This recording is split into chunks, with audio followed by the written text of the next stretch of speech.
aprovecho para saludarles ahora. Como decía el gaucho recién, estamos disfrutando de la grandeza de Dios en su creación, y cuando el día está soleado, cuando hace calorcito, parece que podemos dimensionarlo y disfrutarlo mucho más. Hoy quisiera de alguna manera continuar con un tema que había empezado la última vez que- que tuve la oportunidad de compartir el mensaje de la palabra. Esto fue hace como un mes ya, cuando nos juntamos con los hermanos San Martín.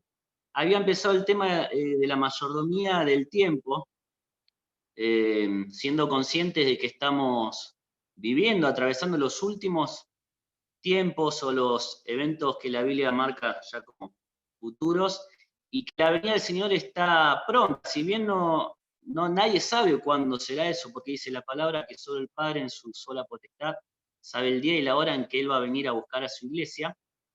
Sin embargo, se perfila y se va de alguna manera discerniendo todas las cosas que están sucediendo en este mundo, como algo de que el día del Señor está pronto por venir. Y habíamos hablado que cuando el Señor nos venga a buscar, nosotros vamos a ser juzgados en su presencia, en lo que se llama el tribunal de Cristo, pero que esto no va a ser un juicio de condenación, porque como recién hacíamos memoria en la cena del Señor, Cristo ya pagó por nuestros pecados en la cruz, pagó el precio, esa deuda que nosotros teníamos con Dios a causa de nuestra maldad, de nuestros pecados, y hemos sido justificados por la fe en Jesucristo. Pero sí, en el tribunal de Cristo, el Señor Jesús nos va a pedir cuenta, nos va a examinar en varias áreas de nuestra vida cristiana. Una de ellas será la administración o la mayordomía de nuestro tiempo, que lo tratamos en el mensaje anterior. Y hoy vamos a ver cómo el Señor también nos va a pedir cuenta acerca de un tema muy importante en nuestra vida como hermanos en Cristo, que es el amor fraternal. Es así que cuando estemos en su presencia, el Señor nos va a pedir cuenta, nos va a examinar en relación con este tema tan importante como Iglesia del Señor, que es el tema del amor fraternal, nuestras relaciones con los hermanos, particularmente en la iglesia local. ¿Y por qué digo en la iglesia local? Porque es allí donde convivimos como familia, donde trabajamos juntos, donde servimos al Señor, donde tenemos que tomar decisiones juntas, donde tenemos que, de alguna manera, manifestar esto de amarnos los unos a los otros. A veces, en mi caso, no sé si ustedes también tienen amigos o conocidos cristianos que están a la distancia, y uno siempre los recuerda con cariño, y por lo general no tenemos ningún tipo de problema con ello, ¿no? ¿Y será acaso que porque los tenemos a la distancia sucede esto? Pero ¿qué pasaría si estos queridos amigos en Cristo que tenemos a la distancia, de pronto tenemos que empezar a convivir con ellos, tenemos que servir juntos, tenemos que tomar decisiones? Seguramente ahí empezarían a aflorar de alguna manera las diferencias o los roces que a veces suceden entre los hermanos en Cristo.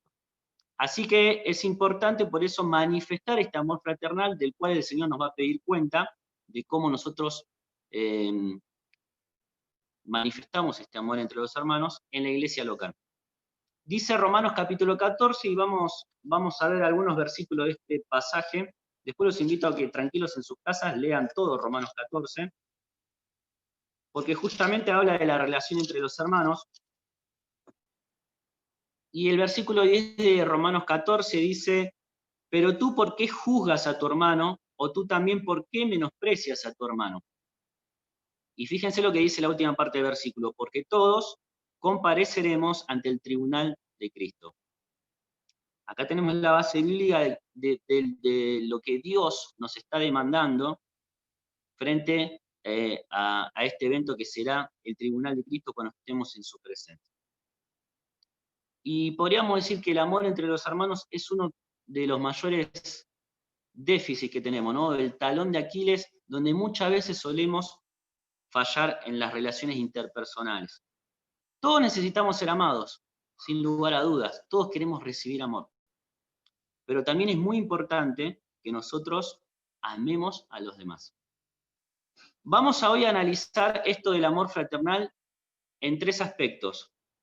Cómo expresar el amor fraternal teniendo tolerancia, va a ser el primer punto. En segundo lugar, cómo expresar el amor fraternal siendo honestos. Y en tercer lugar, cómo expresar el amor fraternal manteniendo la unidad. El primer punto, la tolerancia. Qué palabra, ¿no? ¿Cómo nos cuesta tolerar a aquel que piensa distinto a nosotros, aquel que tiene otra manera de desenvolverse, aquel que fue por ahí formado, criado de otra manera diferente a la nuestra? Pero el Señor nos pide que seamos tolerantes y que esta sea una manera de expresar el amor entre los hermanos. Si usted lee en todo el capítulo 14 de Romanos, este capítulo trata sobre juzgar las opiniones de los demás. Vemos acá de que había diferencia entre hermanos en la iglesia de Roma por asuntos que podemos llamar asuntos de segunda importancia. ¿Qué pasaba? Y esto lo habíamos visto cuando estudiamos Romanos con el libro de Maús. ¿Se acuerdan que muchos de los nuevos cristianos convertidos romanos venían del paganismo? Y dice el versículo 2, uno cree que se ha de comer todo, otro que es débil come legumbres. El que come no menosprecia al que no come, y el que no come no juzga al que come, porque Dios le ha recibido. Había diferencia de opiniones acerca de si estaba permitido comer carne, que los romanos tenían por costumbre primero sacrificar el animal en los templos paganos, una parte de ese animal, y lo que sobraba del animal después se enviaba a los mercados, donde la gente podía ir y comprar carne para alimentar a su familia. Muchos nuevos cristianos, que acá el apóstol los califica como débiles está hablando de un cristiano que recién está arrancando en los caminos del Señor, que es inmaduro en muchas cosas. También puede haber hermanos débiles, inmaduros, que ya tengan mucho tiempo en los caminos del Señor, pero estos hermanos consideraban que estaba mal comer esa carne que primero había sido sacrificada a los ídolos paganos. Entonces, cuando iban al mercado, compraban legumbres, pero no comían esa carne, porque les hacía recordar quizás lo que había sido su antigua vida en el paganismo. Otros hermanos, que eran más maduros y tenían mayor luz y claridad sobre este tema, entendían que no era más que un trozo de carne lo que se estaba vendiendo en el mercado y que no había ningún problema en comprar esa carne y consumirla. Sin embargo, dice que el hermano que no quería comer la carne juzgaba al que comía, y el que comía la carne, dice el apóstol, que por tener mayor madurez o entendimiento del tema no tenía tampoco que menospreciar a aquel que entendía que no era correcto comer esa carne. Después de explicar todo esto, ¿a qué vamos? Muchas veces en la iglesia suceden diferentes opiniones por temas que podemos llamarlos de segunda importancia. ¿Cuáles son los temas de primera importancia? Bueno, sabemos que en la Iglesia del Señor, los que son temas doctrinales fundamentales, ahí tenemos que tener un acuerdo, y por ejemplo, no puede haber diferencia en lo que es la doctrina de la salvación, la doctrina de la fe, ¿sí? Y otras doctrinas de la gracia, por ejemplo, que tienen que ver con cosas fundamentales que la palabra escrita y donde no hay ahí lugar para opiniones subjetivas. Pero ¿cuántas cosas suceden en el diario vivir de la iglesia local que tienen que ver con cuestión de opiniones? Uno piensa de una manera, otro piensa de otro. Quizás el hermano con mayor madurez lo puede entender de una manera más correcta, aplicado bíblicamente. El que por ahí no es tan maduro en las cosas espirituales lo entiende de otra manera. Pero no por esto se tiene que generar un malestar, una división y un problema entre los hermanos, faltando a lo que es el amor fraternal entre unos y otros. Todas estas cuestiones de opiniones que tienen que ver muchas veces con costumbres, con tradiciones, a veces le damos el nivel de temas doctrinales y no tiene que ser así. Cuando uno cree que algo es correcto, el otro por ahí cree que no es correcto, y podemos pensar en cosas como, por ejemplo, ¿cuándo ponemos la reunión? ¿A la mañana, a la tarde o a la noche? Y algunos dirán a la noche, no, porque el otro día me tengo que levantar temprano. Y si lo ponemos a la mañana, otros dirán, no, porque me cuesta levantarme temprano. Y si lo ponemos a la tarde, pero yo a la tarde duermo la siesta. Y usted dice, no, pero ¿cómo nos vamos a enojar? ¿O cómo nos vamos a amargar? ¿O cómo nos vamos a pelear? Porque por cuestiones tan simples. Sin embargo, ¿cuántas veces estas cuestiones han traído amargura, enojo, ira y división entre los hermanos? La vestimenta, si la mujer puede usar pollera o no. Bueno, use pantalón, no, pero usa el pantalón muy apretado, entonces use pollera, no, pero la pollera está muy corta. ¿Nunca han escuchado esto? ¿Acaso no han habido problemas y falta de amor por cuestiones de segunda importancia como son estas? Yo me acuerdo que cuando éramos chicos se cantaba la mayoría de las canciones, formaban parte del himnario. Cuando empezaron a venir las canciones de Marcos Witt, ¿se acuerdan? Los que tienen más años en las cosas del Señor. ¿Cuántas diferencias había de opinión? ¿Cuántos hermanos se ofendía? ¿Y cuánta falta de amor fraternal había por estas cuestiones? Hoy en la época de la virtualidad podríamos quizás enojarnos o discutir por si hacemos la reunión por WhatsApp, por Zoom, si grabamos, si no grabamos. Y uno dice, parecen cuestiones que son sin sentido, pero ¿cuántas veces el enemigo las utiliza para que falte este amor fraternal que el Señor nos va a pedir cuenta en el tribunal de Cristo? ¿Puedo tomar mate en la reunión? ¿No puedo tomar mate? Uno se ríe, ¿no? Yo me anoté varias cositas que en el diario vivir de la vida cristiana uno va recordando.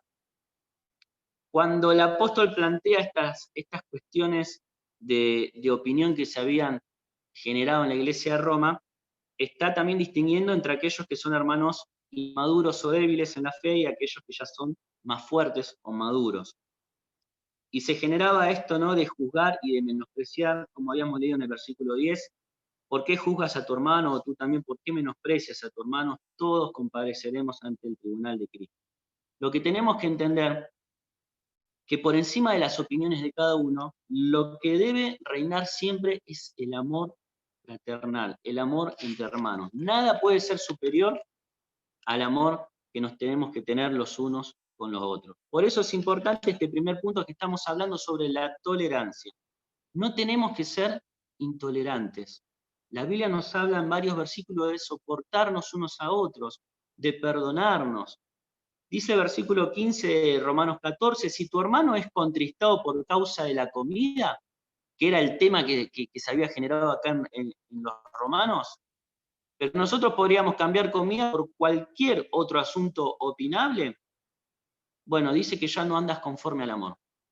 Fíjate vos, ¿no? Si tu hermano se entristece, se amarga, se contrista por una cuestión de esta que es un asunto opinable, quiere decir que no andás conforme al amor. Y el versículo 20 de Romanos 14 dice, no destruyas la obra de Dios por causa de la comida o por cualquier otro asunto, que sea un asunto de conciencia o un asunto donde pueda haber diferencia de opinión.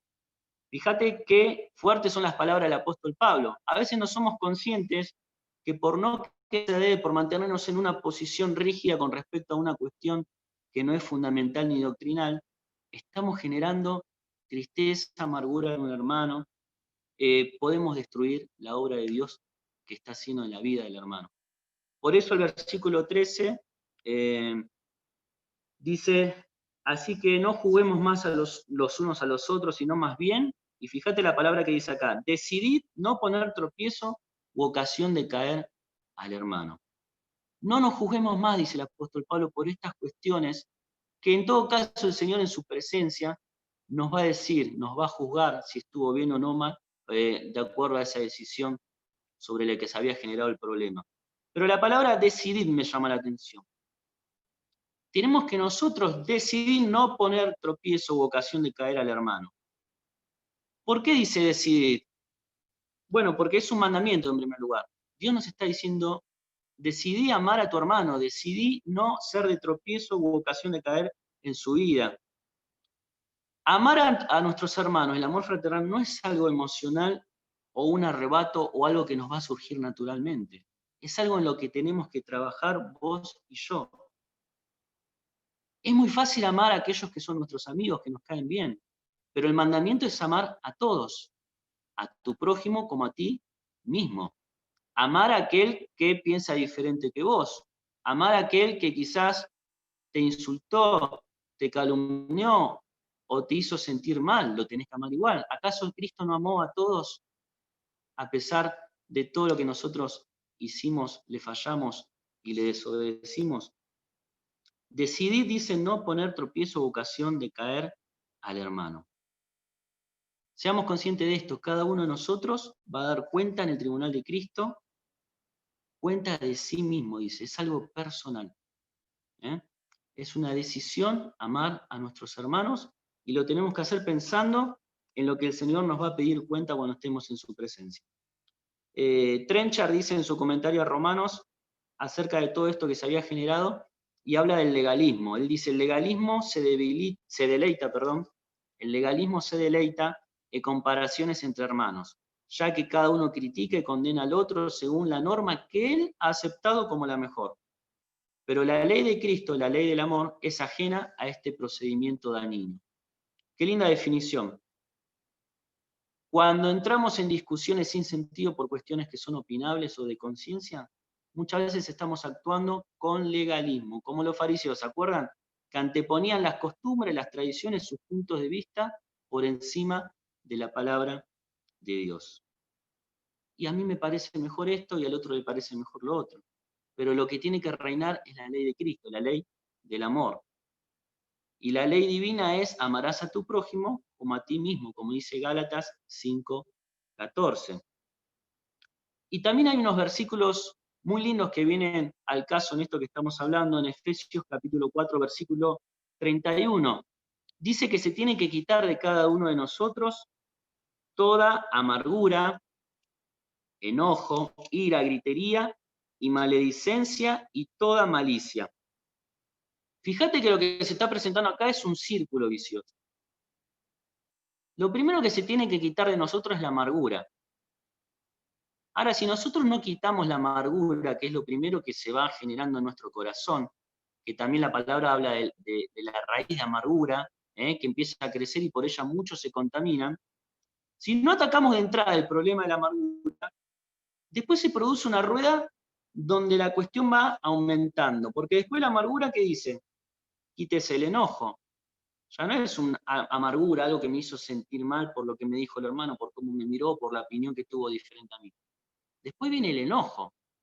Me empiezo a enojar con el hermano. Después viene la ira. Después viene la gritería y la maledicencia. Y termina con toda malicia. Esto es muy triste, pero yo lo he experimentado en el transcurrir de mi vida cristiana. Ver hermanos que empiezan por una cuestión quizás de una diferencia de opinión en algo que no tiene importancia, esa amargura no se trata a tiempo, se produce enojo, ira, y terminan a los gritos maldiciéndose y hasta queriendo el mal del otro. Parece que esto es algo imposible que se pueda producir en personas que han recibido el amor de Cristo, pero sabemos que en nosotros también está la carne, y hay una lucha entre la carne y el espíritu, y cuanto nosotros más estamos en la carne y nos alejamos del Señor, le damos lugar al diablo para que esto pase en nuestra vida. ¿Cuál es la actitud contraria? Versículo 32 de Efesios 4, antes bien dice, sed benignos unos con otros, misericordiosos, perdonándoos unos a otros, como Dios también os perdonó a vosotros en Cristo. Acá vemos todas expresiones del amor cristiano, que tienen que ver con la tolerancia, que es el primer punto que estamos tratando. La benignidad, la misericordia y el perdonarnos unos a otros. Por eso, qué importante cuando hay una diferencia, un pequeño roce que me voy después de la reunión con una pequeña amargura en mi corazón, no dejar que eso, como la masa cuando le ponemos levadura, empiece a crecer. Sino, como también nos aconseja la palabra, enseguida, sin que se ponga el sol sobre nuestro enojo, tratar ese tema con mi hermano, con mi hermana, y que el Señor traiga luz y paz, por más que quizás no nos pongamos de acuerdo sobre una determinada cuestión. Porque si nosotros dejamos que Satanás sobre nosotros, esa amargura, como decíamos recién, pasa a ser un enojo, una ira, una gritería y una maledicencia. Que pueda reinar el verdadero amor cristiano en tolerancia, en benignidad, en misericordia y en perdón. La carta de Juan, la primera carta de Juan habla mucho acerca del amor. Y allí nos dicen en 1 Juan 3:18, Y vemos en primer lugar que el amor hacia los hermanos es una decisión que se traduce en acción, porque dice, no amemos de palabra ni de lengua, sino de hecho y en verdad. ¿Eh? Cuán fácil es decir te amamos, te amo hermano, un amor en Cristo, ¿no? Pero qué difícil es llevarlos a los hechos. Entonces, el amor hacia los hermanos es una decisión, no te va a salir naturalmente, porque tenemos nuestra vieja naturaleza todavía. Cristo nos ha regenerado, somos nuevas criaturas en Él, pero tenemos que estar bien cerca del Señor para que realmente podamos aplicar esto del amor entre hermanos. En segundo lugar, implica un sacrificio a favor del otro. Fíjate también en 1 Juan, los versículos antes, capítulo 3, 14 al 16, nosotros sabemos que hemos pasado de muerte a vida en que amamos a los hermanos. El que no ama a su hermano permanece en muerte. Todo aquel que aborrece a su hermano es homicida. Y sabéis que ningún homicida tiene vida eterna permanente en él. Y en esto hemos conocido el amor, en que Él puso su vida por nosotros, el amor sacrificial del Señor Jesús. También nosotros debemos poner nuestras vidas por los hermanos. Implica amar a mi hermano un amor sacrificial. ¿Se acuerdan en Mateo 26 cuando entró esta mujer con un perfume a balastro de gran valor y lo derramó sobre la cabeza del Señor? Muchos se enojaron. ¿Cómo desperdiciaste ese gran precio? Lo hubiéramos vendido y dado a los pobres. Pero ahí fue una manifestación genuina de un verdadero amor que todo lo da. Así debe ser el amor hacia los hermanos. Debemos amar a pesar del insulto, de la injuria, amar cuando el amor no es correspondido. Dice Pablo en 2 Corintios 12:15, aunque amándoos más, sea amado menos, dice. Llega a esa reflexión Pablo. Cuanto más los amo, dice, a veces soy amado menos. El amor, como dije antes, no lo podemos medir por lo bien que me llevo con aquellos que me caen bien o que son mis amigos. Una buena medida de si estoy ejercitando bien el amor fraternal es viendo cómo estoy tratando de amar a aquellos con los cuales tengo diferencia, con aquellos que me injurian, con aquellos que quizás hablan mal de mí. Esa es la medida del amor, como Cristo nos amó a nosotros y se entregó a pesar de que nosotros no le correspondíamos con nuestro amor. Y sí, no es fácil. Las relaciones, el amor fraternal. Todos somos distintos, tenemos fallas. Dice Santiago 3:2 que nos ofendemos mutuamente. Pero ¿saben qué se requiere? Tolerancia, humildad y mansedumbre. Y a veces cuando se generan estas cuestiones, como se generó en la iglesia de Roma, está bien comer carne o comemos solo legumbre. Cuestiones de segunda importancia, pero que a veces el enemigo las utiliza para sembrar la discordia, el enojo, la ira. Ahí tenemos que manifestar el amor de Cristo en nosotros, el amor fraternal que se caracteriza por la benignidad, por la misericordia, por el perdón. En segundo lugar, vimos en primer lugar que el amor fraternal se expresa a través de la tolerancia.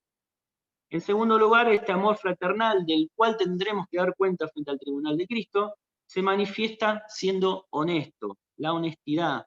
Dice el apóstol Pablo en Filipenses 1, versículos 7 y 8, como me es justo sentir esto de todos vosotros por cuanto os tengo en el corazón. Y más adelante dice, porque Dios me es testigo de cómo os amo en el entrañable amor de Jesucristo. Acá hay un amor genuino de un hermano hacia otro, de Pablo hacia los filipenses. Dice que los tenía en el corazón y que los amaba con un amor profundo, entrañable, en el amor de Jesucristo. Ese es un amor manifestado con honestidad. Por otro lado, nos dice la palabra que el amor tiene que ser sin fingimiento, Romanos capítulo 12, versículo 9. Pablo podía amar a los hermanos porque amaba a Cristo, y el amor de Cristo en él se manifestaba, se derramaba hacia los hermanos. En este caso le está escribiendo a los de Filipos. Dice que los extrañaba, que los deseaba ver. Esta es una buena medida, un buen síntoma o un termómetro, podríamos decir, de cuánto amamos a los hermanos. Nos extrañamos entre nosotros, deseamos vernos, queremos estar juntos como compartían todos los hermanos en la iglesia primitiva. ¿Saben qué? No hay ministerio, no hay ejercicio de don, no hay actividad, ofrenda o cualquier cosa que podamos hacer que tenga valor si no hay amor en ello. Y lo dice 1 Corintios capítulo 13. ¿Qué dice? Que sin amor, todo lo que hagamos no es más que un platillo que hace ruido, ¿sí? O un címbalo que, no me sale la palabra como lo dice textual, que retiña. Y también dice este capítulo que sin amor nada soy. Si hay algo que enfurece por ahí a los hermanos, es ver a alguien que tiene ministerio, que tiene servicio, que tiene una posición en la iglesia, pero que no manifiesta amor, porque es la contradicción más grande que podemos ver. Y eso duele y eso afecta. Por eso el amor tiene que ser expresado con honestidad. El amor tiene que ser expresado con honestidad. Y la honestidad no se trata de hablar sobre el amor, sino de vivirlo. Dice 1 Juan 3:18, que antes lo habíamos leído, hermanos, no hablemos de palabra ni de lengua, sino de hecho y en verdad. Si en verdad estamos amando, con honestidad, sin fingimiento, bueno, yo me voy a gozar cuando el hermano se goza y también voy a llorar cuando el hermano está llorando. Pero a veces pasa lo contrario, parece que me gozo cuando el hermano llora y que lloro cuando el hermano está en gozo. Y esto no debe ser así. El amor tiene que ser sincero, genuino y con honestidad. Oremos por nuestros hermanos, perdonémonos, seamos sinceros, démosles el honor a nuestros hermanos. Y en tercer lugar, y para terminar, vimos que el amor entre hermanos se manifiesta con tolerancia, se manifiesta con honestidad, y en tercer lugar se manifiesta en la unidad. Dice Colosenses capítulo 2, versículo 2, que sean consolados vuestros corazones unidos en amor.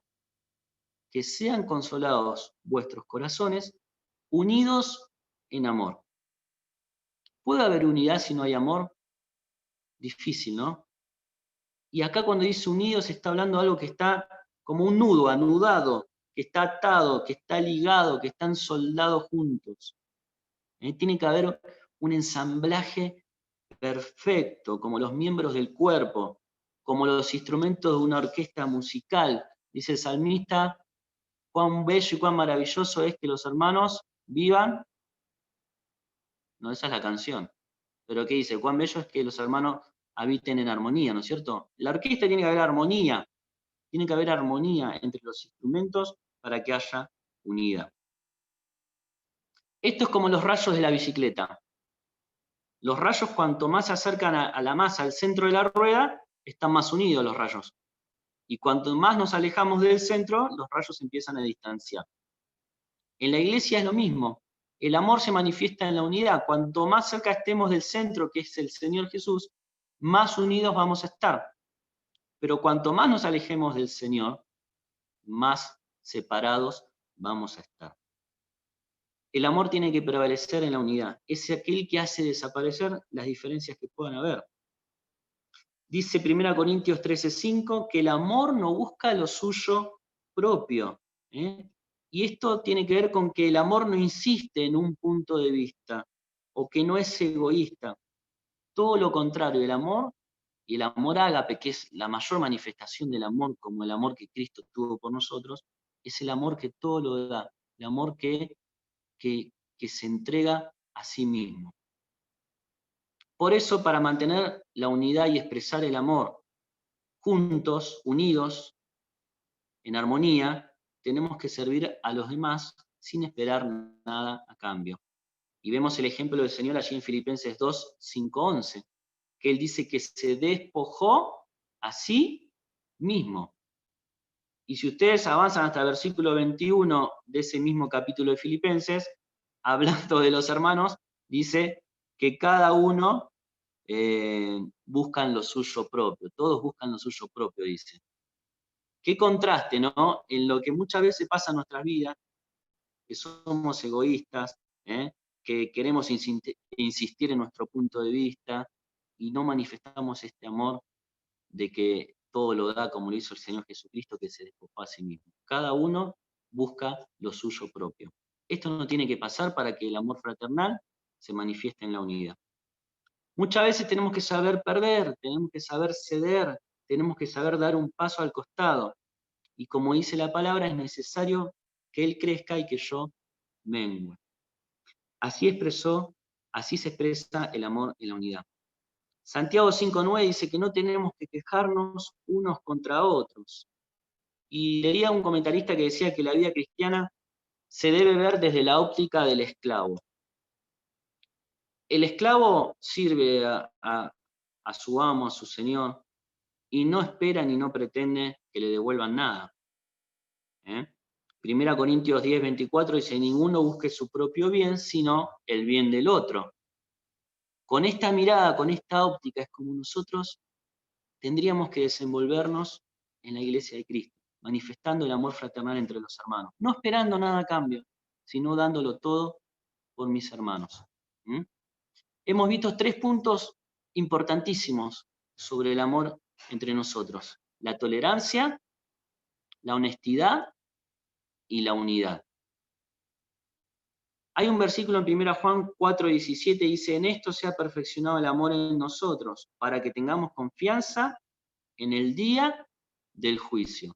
Arranqué el mensaje reflexionando sobre que todos tenemos que comparecer ante el tribunal de Cristo y que el Señor nos va a pedir cuenta de cómo tratamos a nuestros hermanos, de cómo nos relacionamos entre nosotros, si realmente reinó el amor fraternal entre nosotros.